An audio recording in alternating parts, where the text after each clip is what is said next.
Саламатсыңарбы урматтуу окуучулар. Бүгүнкү сабагыбыздын темасы айыл чарба өндүрүшү жана айыл кыштактардын социалдык турмушу.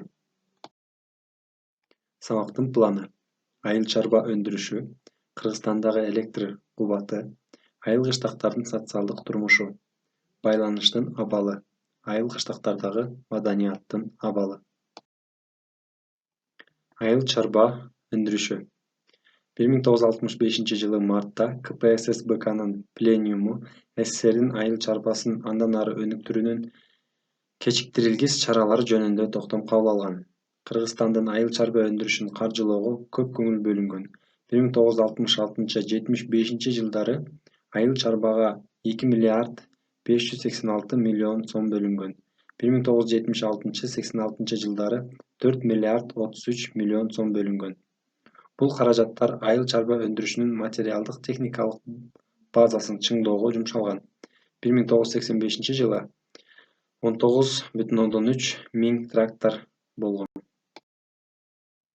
1965-жылы айыл чарбада 800 миң ат күчүнө барабар 19,3 миң трактор болгон. 1985-жылы 29,2 миң трактор иштеген. 1985-жылы тракторлордун кыймылдаткыч кубаты 2,8 миллион ат күчүнө барабар болгон.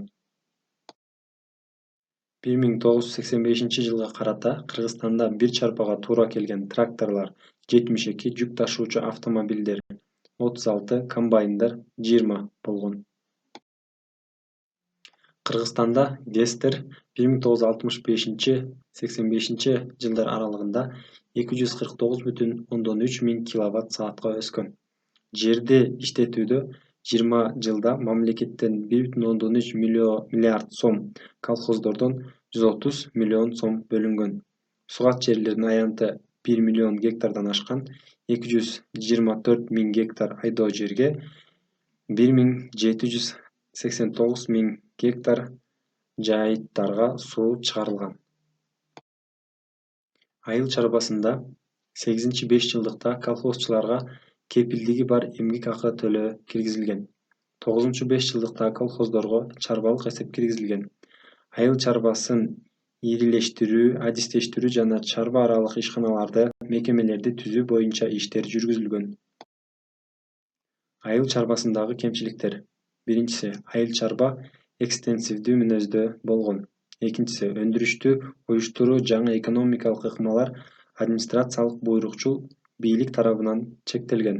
Үчүнчүдөн, материалдык өндүрүштүн өнүгүшүнө эмгекчилердин кызыгуусу төмөн болгон. Төртүнчүдөн, буйрукчул экономиканын шарттарында 11-5 жылдыкта айыл чарбада кризис күч алган.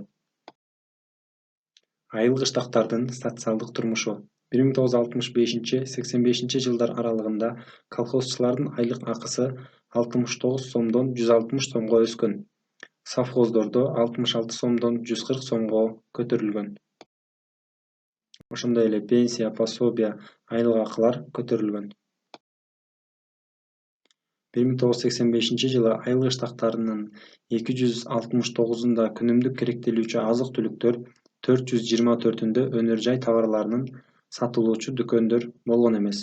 1985-жылы элди тейлөө үчүн 2508 ишкана иштеген, бирок 1241 айыл кыштактарында элди турмуш тиричилик жактан тейлөөчү ишканалар болгон эмес. 1985-жылы Кыргызстан айыл кыштак калкына кызмат көрсөтүү боюнча 15 союздук республиканын ичинен 13-орунду ээлеген. Байланыш тармагы: почта, телефон, телеграф жакшыртылган. Республикадагы айыл кыштактарда турак жай курулушу өскөн. Айыл кыштактар ирилештирилген, 3524дөн 1762ге кыскартылган. Ал эми саламаттык сактоо тармагында дем алуу, кан айлануу, онкологиялык оорулар боюнча каза болгондордун саны өскөн. Кыргызстанда 1980-жылы 1000 баланын 48,4%, 1985-жылы 47,2% 1 жашка жетпей каза болуп калгандар. Ал эми республикадагы төрөлгөн 1000 баланын 150-гө чейинкиси 1 жашка жетпей чарчап калган. Мунун себептери аз кандуулук болгон. Маданий мекемелер. 800 айыл кыштактарда клуб мекемелери болгон эмес. 511 айыл кыштакта китепканалар жок болгон. 874 айылда кино көрсөтүлүүчү жай болгон эмес. Тема боюнча суроолор. Айыл чарбасынын материалдык техникалык базасы кандай өнүккөн? Айыл чарбасындагы өндүрүштүк мамилелер кандай өзгөртүлгөн? Айыл чарба өндүрүшүнүн төмөндөшүнө эмнелер себеп болгон? Айыл кыштак калкынын реалдуу кирешелери жөнүндө айтып бергиле. Айыл калкын турмуш тиричилик жана маданий жактан тейлөөнүн деңгээли кандай болгон?